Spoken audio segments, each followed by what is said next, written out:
Bueno, habilito. Hola, muy buenas noches. Bueno, muchas gracias por estar nuevamente acá compartiendo nuestro martes, 20 horas, en el Club de Lectura. Así que hoy lo convocamos a uno de los grandes maestros del cuento, a Ernest Hemingway. Eh, para poder tener así una aproximación, está bueno quizás comenzar a hacer un pequeño repaso de cómo fueron los grandes auges de las literaturas en el siglo XIX.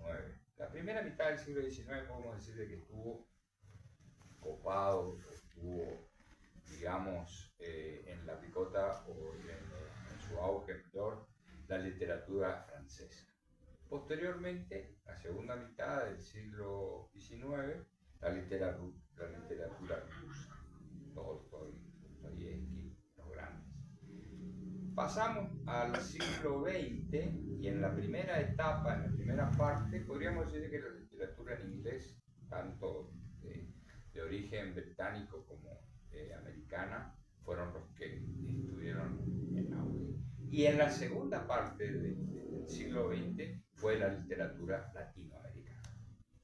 Después del boom latinoamericano, bueno, aquí se produjo.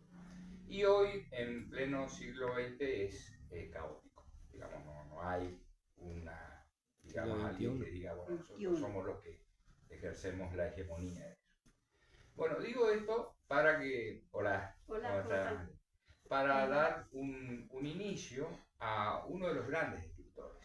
Uno de los grandes escritores que no azarosa, el azar por ahí podríamos decir que sí o no, pero en este caso creo que no fue azaroso que estos dos grandes escritores, Borges y Hemingway, hayan nacido en 1899.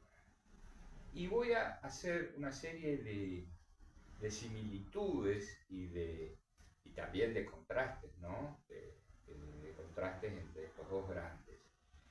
Bueno, una similitud, los dos nacen en este año.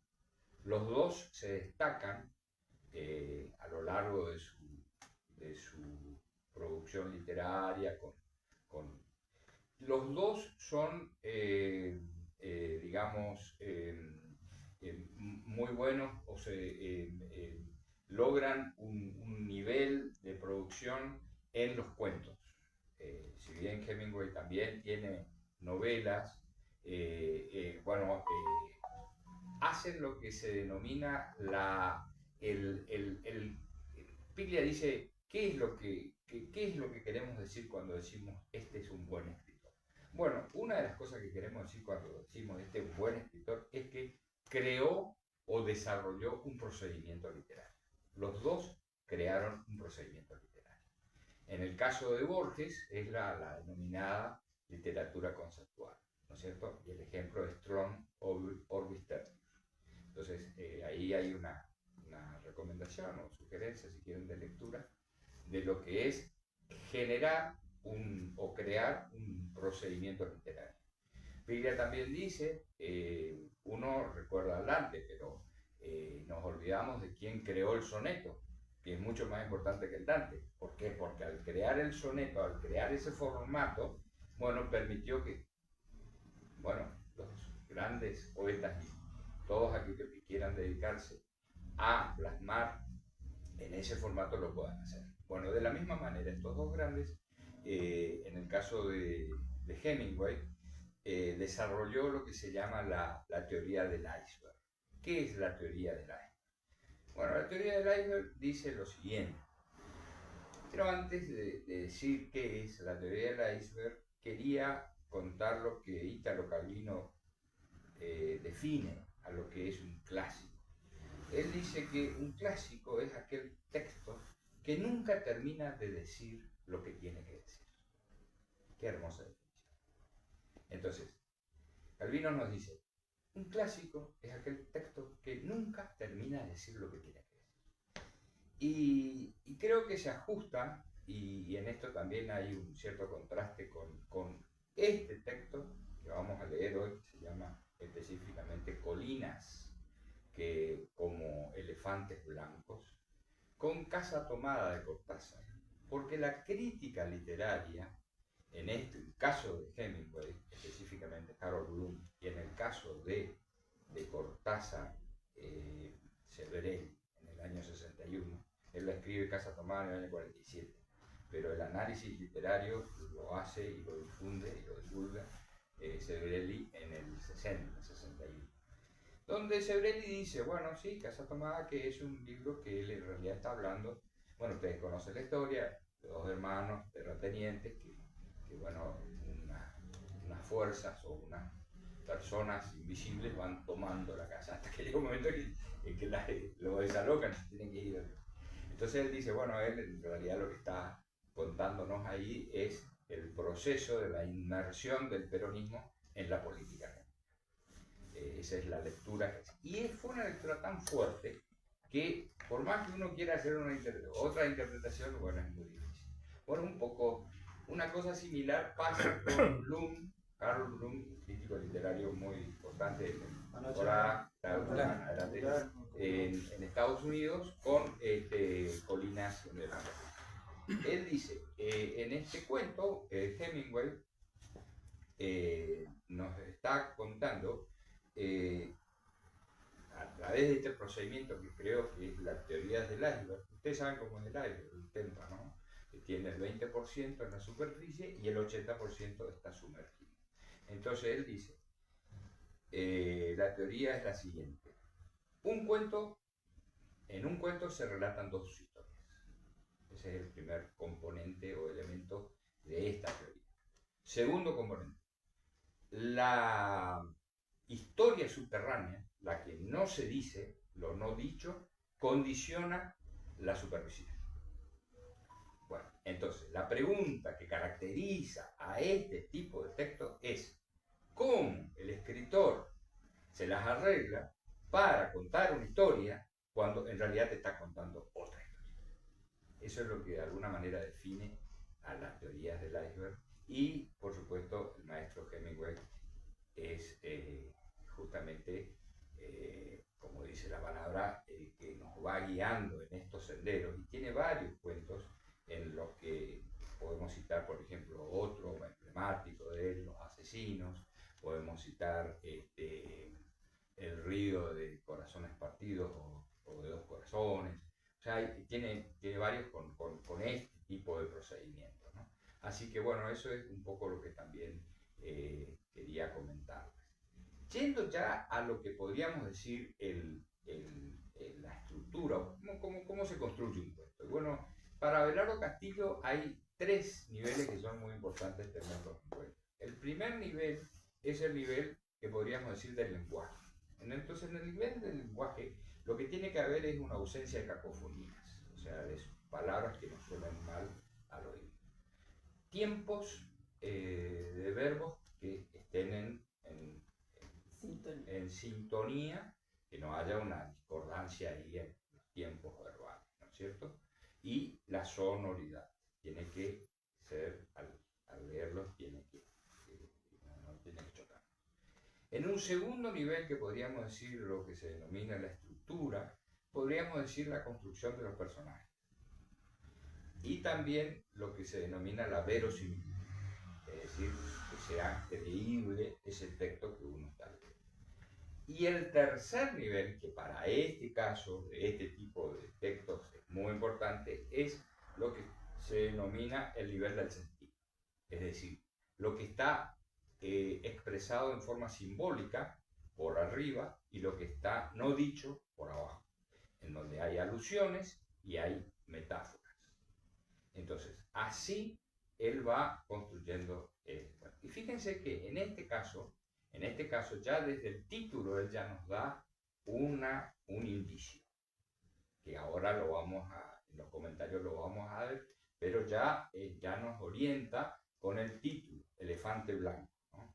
Sabemos que hay todo un simbolismo en eso. ¿Qué es un elefante blanco? Bueno, nosotros tuvimos en Argentina, ¿no? El famoso edificio ahí en Villa Lugano, que era un hospital que nunca se terminó de construir, y entonces se lo denominó un elefante blanco, porque también dentro de lo que se llaman obras o arquitectura, está este tema de lo que se denomina el elefante blanco.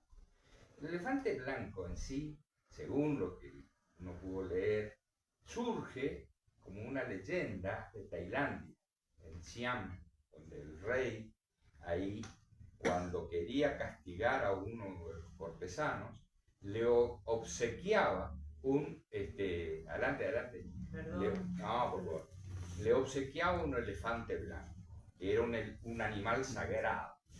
Entonces, el cortesano no solamente que tenía que no solamente tenía que aceptar ese obsequio, no lo podía matar porque era sagrado, era carísimo mantenerlo. O sea que en una palabra era para que se funda, digamos, esa persona. Bueno, así como que así surge.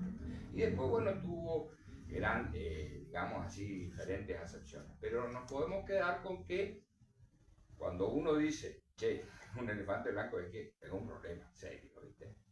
Así que eso también tenemos que recordar para ahora. Y lo que decía, así como haciendo una analogía con lo que hizo Sebrelli con el cuento, Harold Bloom hizo acá con lo no dicho, digamos. Harold Bloom dice, bueno, este cuento en la superficie es un encuentro, es una pareja, probablemente de amantes, no es un matrimonio, digamos, donde están esperando el tren y tienen que decidir, eso es lo subterráneo, sobre si va a continuar ella con el embarazo o si lo va a interrumpir. Eso es lo no dicho, digamos, ¿no? Bueno, entonces, ahí está la otra cuestión de la importancia de la lectura de estos críticos como, digamos, bueno, uno podría decir, bueno, pero fue tan fuerte esa lectura que hace que para mí, hoy, 2025, el cuento se lo escribió en 1927 y Hemingway lo publica por primera vez, la primera edición, 10 años después. Y después se lo empieza a recopilar, sus grandes cuentos, ¿no? Esta, por ejemplo, esta es una edición muy linda, tiene una introducción de Gabriel García Márquez, que está sin desperdicio, porque él dice, yo apenas pude alcanzar a saludarlo al maestro en París, cuando él estaba allá, ¿no? Después recibir el premio Nobel, que fue en 1954, que no pudo ir a recibirlo porque sus últimos años estuvo muy afectado por un proceso depresivo y también de alucinaciones, que bueno, no sabemos, se suicida en 1961, ¿cierto? Bueno, su gran libro, empezando de atrás hacia adelante, es El viejo y el mar, que es una deliciosa novela corta que le permitió con esta obra, adelante, con esta obra sí ganar el premio Nobel. Fue unánime la crítica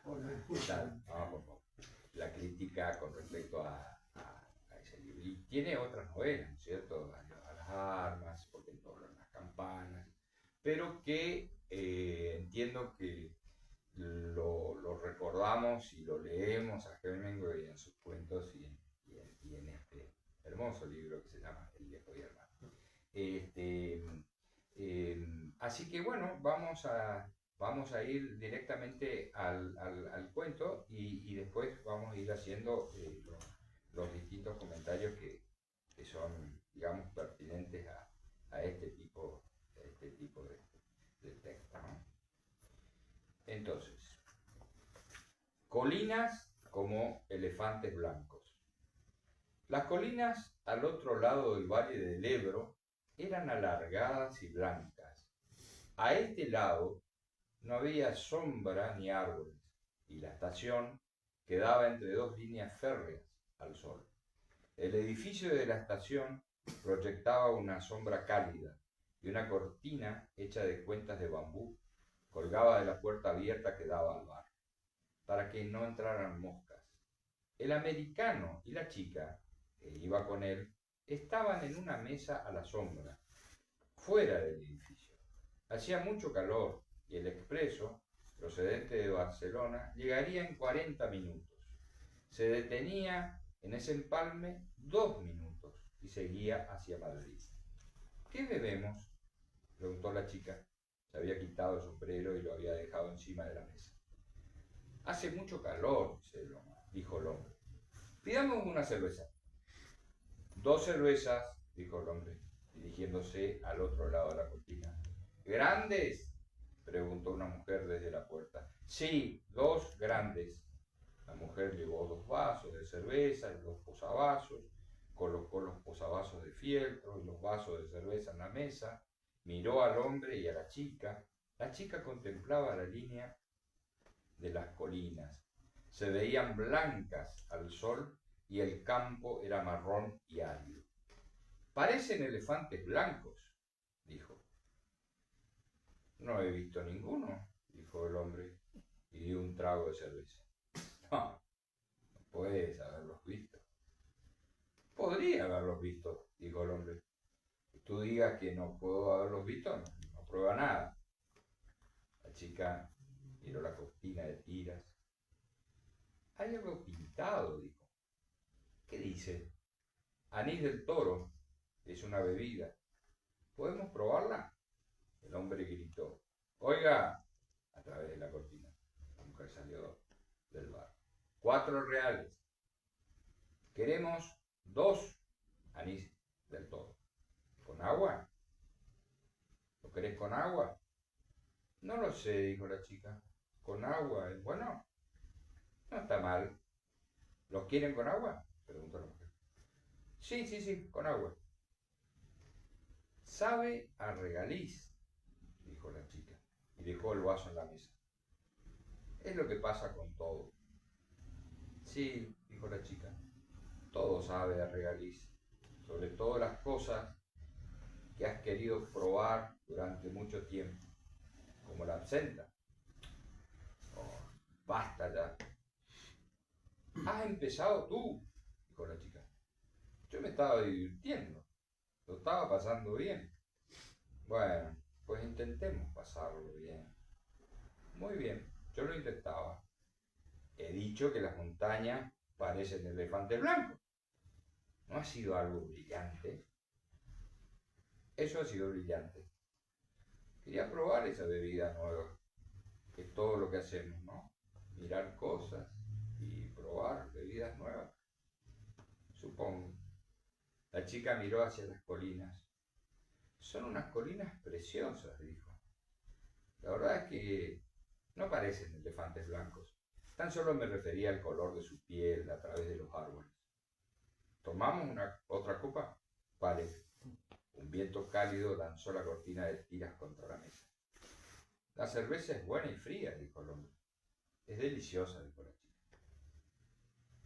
La verdad es que se trata de una operación de lo más simple, Jim, dijo el hombre. Ni siquiera puede decirse que sea una operación. La chica miró al suelo, donde se apoyaban las patas de la mesa. Sé que no te afectará, Jim. No es nada, de verdad. Es solo para dejar entrar el aire. La chica no dijo nada. Iré contigo. Estaré todo el tiempo a tu lado.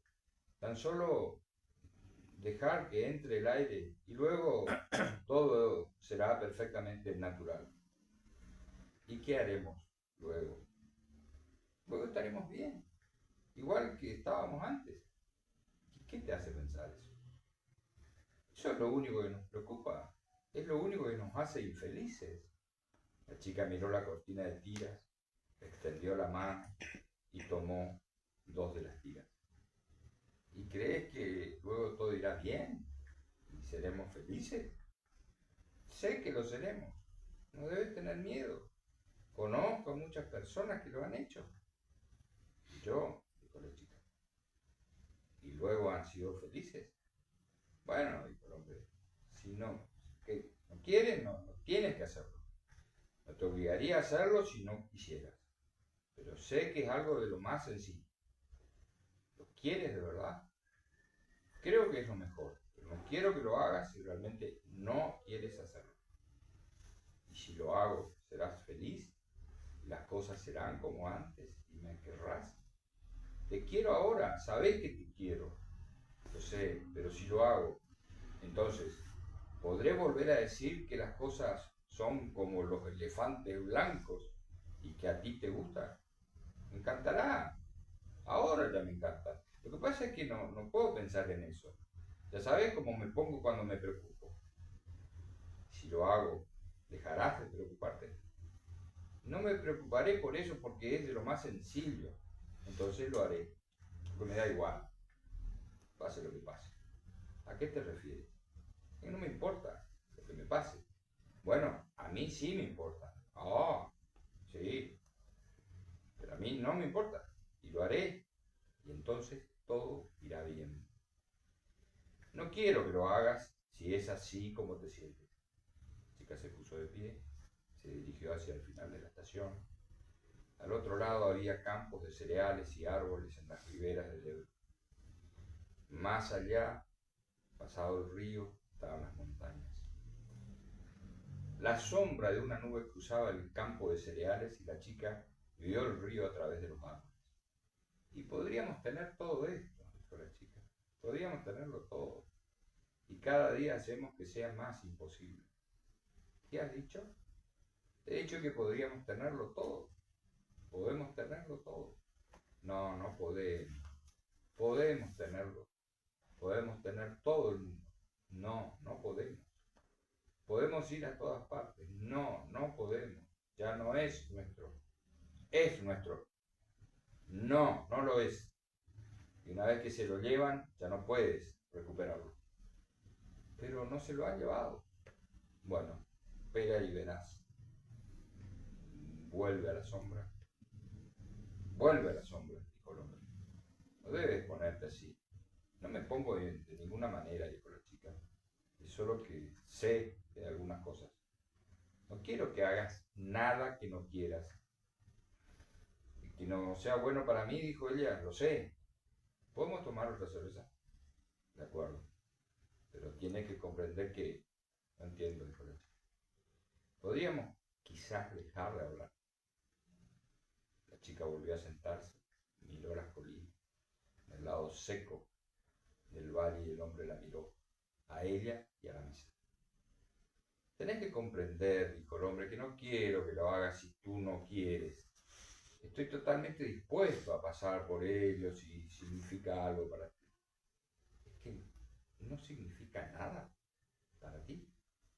Podríamos superarlo. Claro que significa algo para mí, pero no quiero a nadie más que a ti, no quiero a nadie más. Y sé que es de lo más sencillo. Sí, sabes que es de lo más sencillo. Está muy bien que tú lo digas, pero yo lo sé. Y ahora, podrías hacerme un favor. Haré lo que quieras. Por favor, por favor, por favor, por favor. ¿Podrías callar? El hombre no dijo nada, pero miró las maletas colocadas junto a la pared de la estación. Tenían las etiquetas de los hoteles donde habían pernoctado. Pero no quiero que lo hagas, dijo él, me da completamente igual. Voy a chillar, dijo la chica.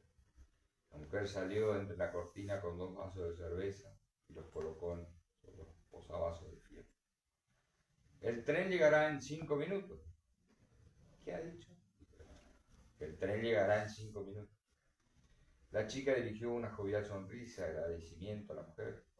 Será mejor que lleve las maletas al otro lado de la estación, dijo el hombre. Ella le sonrió. Muy bien.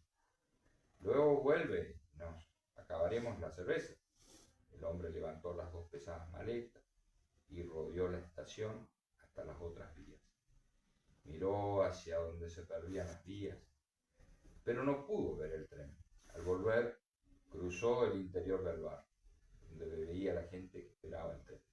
Bebió un anís en la barra y miró a la gente. Todos esperaban sensatamente el tren. Salió por la cortina de tiras. La chica estaba sentada a la mesa y le sonrió. ¿Te encuentras mejor? Dijo él. Me encuentro bien, dijo ella. No me pasa nada. Me encuentro bien.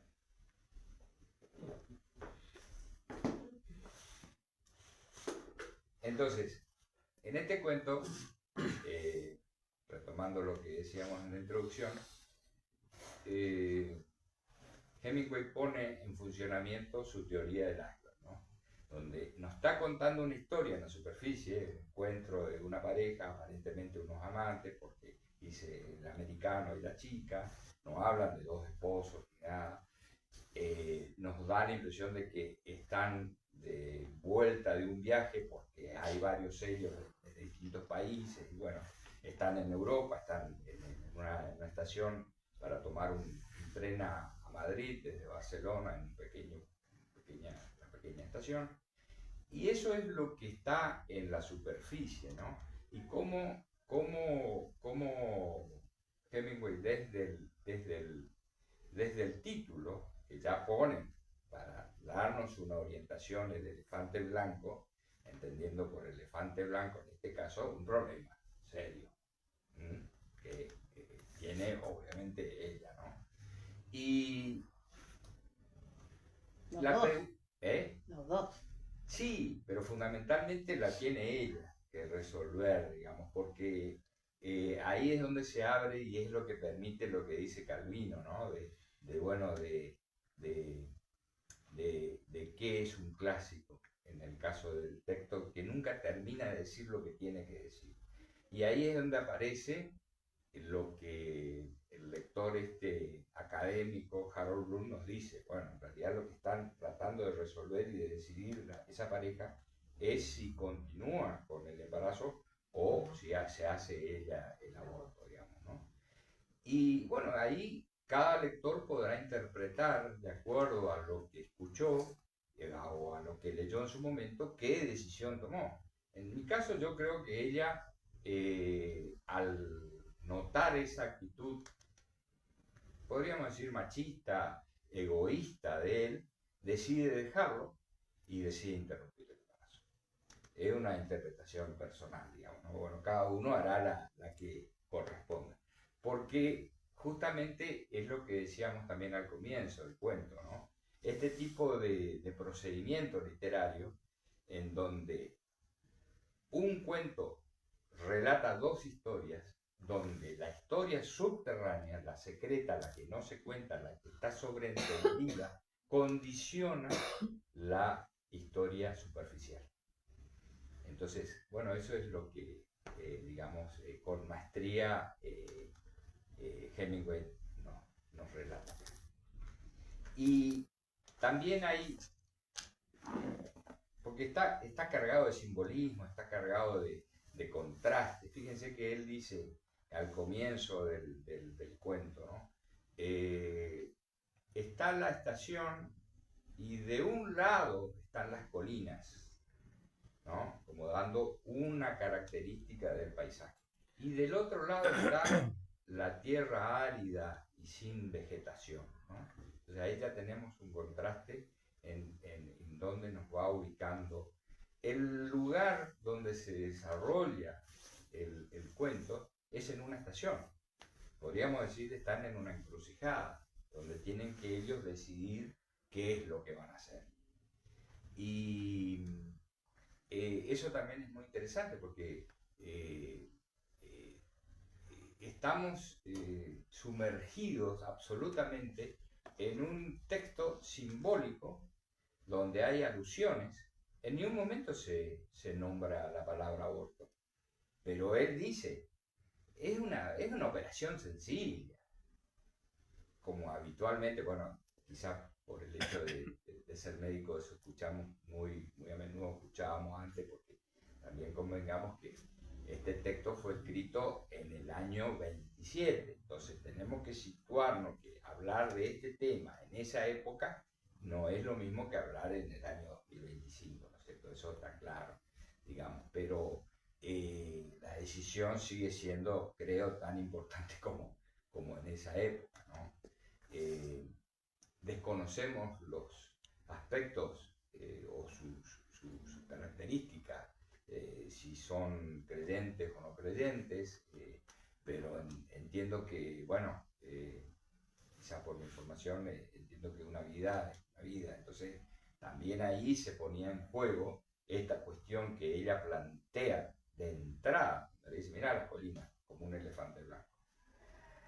Y él, por supuesto, no queda descolocado, queda con esa comparación, ¿cierto? Y hasta que ella le pide, más que pedirle, yo creo que es una súplica, digamos, es lo de por favor, por favor, por favor. 6 veces pide por favor que deje de hablar. Porque la verdad que es un cuento que, no sé, en lo personal me encanta mucho y siempre lo vuelvo a ver. Así que bueno, me gustaría escuchar su comentario. Como siempre, Hemingway mete de alguna manera se ve a sí mismo, Sí, ¿no? Porque sí. ese es el Totalmente. yankee que está en España. Exacto. ¿No? Es el americano que está Y ahí. siempre escribe, es muy autorreferencial. Totalmente. Así es. Se ve mucho leyendo las cosas de él y me encanta, ¿no? Sí. Tiene una prosa muy despojada. En eso también. Nosotros hablábamos al comienzo de que hay dos grandes, digamos, podríamos decir, dos maneras de escribir lo que podríamos denominar el texto, el cuento. Una que es la clásica, que es la de Poe, es la de Quiroga, para nosotros aquí más cerca, digamos, y otra es la moderna, digamos, ¿no? Que viene de Chekhov, por eso yo hablaba de la literatura rusa, y Hemingway agregó mucho ahí, en esa literatura. Y dio una imagen, porque eso es interesante, y haciendo una comparación con Borges. Los dos escribían textos breves, cuentos. Los dos generaron procedimientos literarios, uno la literatura conceptual, el otro la teoría del iceberg. Y también los dos, uno recibió el premio Nobel, el otro eterno candidato al Nobel, y generaron una imagen de escritor tan fuerte que el personaje, de alguna manera o en alguna, podríamos decir, eclipsó a los textos. Los dos son conocidos, en el caso de Borges, bueno, el anciano, ¿no? Que ciego, sabio, con su voz así recortada, bueno, esa imagen todos la tenemos. Nadie puede decir, bueno, vos le decís a cualquiera Borges y te dice, bueno, a ver, vamos a ejecutar un texto y bueno, ahí ya empezamos a tartamudear. Y en el caso de Hemingway pasa lo mismo. Uno dice Hemingway y se lo imagina cazando un animal en el África, un pez espada en el Caribe, una corrida de toros en España. Pero no. O sea, la imagen fue tan fuerte de sus personajes que construyeron que de alguna manera creo que eclipsaron un poco a su obra. ¿No? A su obra. Lo increíble también del cuento es que el cuento y cómo aborda la temática podría haber sido escrito el año pasado. Exactamente. Hace 100 años, ¿no? Que el cuento de cómo abordan los personajes la temática podría haber sido escrito el año pasado. Tiene una vigencia y tiene una contemporaneidad absoluta. Totalmente de acuerdo con eso. Totalmente de acuerdo. O sea, si nos dijeras que fue escrito, por un escritor tomando el diálogo de una pareja 2024, Tranquilamente. Y tiene 100 años. 98. Y en esa España. Y en esa España. Sí, por eso. Tal cual. Sí, es así. Sí. Realmente volvemos a Calvino, digamos, y su definición, ¿no es cierto? El clásico, todo texto que nunca termina de decir lo que tiene que decir. Porque nosotros también podemos hacer nuestra interpretación. ¿Qué pasa con una pareja? ¿Qué les parece que pasó con una pareja? Yo creo que no se va a hacer el aborto y lo dejó. Sí, Pero esa se es la separan. que dijo ese. Sí. Pero se separan. Sí. Que se Bueno, separan. Esa es una posibilidad. Sí. Ella quería otra respuesta. Absolutamente. Estaba buscando. Pero sabía ella que él era la madre, que él era un esposo con su familia y sus hijos, pero ante esta situación queda embarazada, obviamente que ella esperaba que él tenga otra actitud, Otra reacción. otra reacción. Y fue una cosa distante, como diciendo, Decidí vos. minimizando. Sí. No es una pequeña operación. Casi pero ni es dice, una operación. casi no es. Sí. Y eso es de una vigencia tal, hasta desde el Sí. misoprostol, ¿no? Acá, Tal cual. en la historia de las interrupciones del embarazo y en esto, bueno, por mi Lo hemos leído especialidad, muchas veces. sí, el tema de decir eso, ¿no? Pero es una pequeña operación, es una práctica. Casi como al pasar. ¿no? Estamos hablando de una interrupción de la vida. Es una práctica. Una práctica médica. sencilla. Sí, es una práctica médica cuando se hacía el grado, digamos, de abogado. Es la única práctica que se hace a ciegas. Uno no tiene, digamos, como en otras intervenciones quirúrgicas, parámetros de la visión. En el caso de una extracción de restos, por ejemplo, bueno, uno tiene que guiarse como si estuviera con las medidas que uno puede de la cavidad uterina y demás, pero es decir, ¿qué estoy queriendo decir? Estoy queriendo decir que es algo muy delicado y tiene que ser algo manos que tienen realmente mucha experiencia, ¿no? Entonces, reducir casi no hay ni una... No es casi nada. Entonces ahí sí genera, bueno, ya. Y la gran pregunta, ¿no? ¿Qué va a pasar? ¿Qué va a pasar con nosotros? Y es como diciendo, como ese es el problema, el elefante blanco, bueno, ya ha superado esa situación, seremos felices.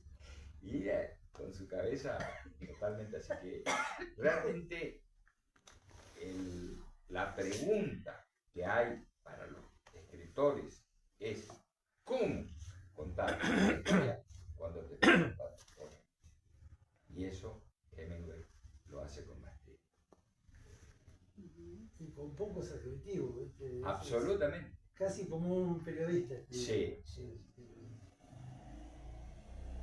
Terminamos la primera parte. Muy bien.